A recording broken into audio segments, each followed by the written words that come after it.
ఓం శాంతి. పరమాత్ముని స్మృతి చేయడం వలన కలిగే లాభాలు విందాం. స్మృతి ద్వారా సంస్కారాల పరివర్తన జరుగుతుంది. స్మృతి ద్వారా బుద్ధి బంగారు పాత్ర సమానంగా స్వచ్ఛంగా అయిపోతుంది. స్మృతి ద్వారా దివ్య గుణాల ధారణ సహజంగా జరుగుతుంది. స్మృతి ద్వారా ఆత్మరూపి బ్యాటరీ ఛార్జ్ అయిపోతుంది. బాబా స్మృతి ద్వారా అపారమైన సంతోషము, అతీంద్రియ సుఖము అనుభవం అవుతుంది.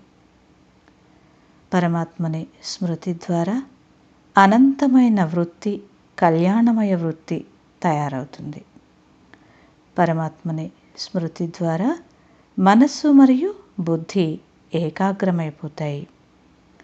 పరమాత్మ స్మృతి ద్వారా అశరీరిగా, దేహీ అభిమానిగా అయిపోతారు.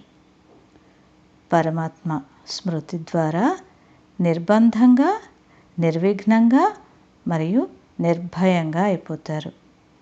ఇంకా పరమాత్మ స్మృతి ద్వారా మృత్యుపైన విజయమును పొందవచ్చు.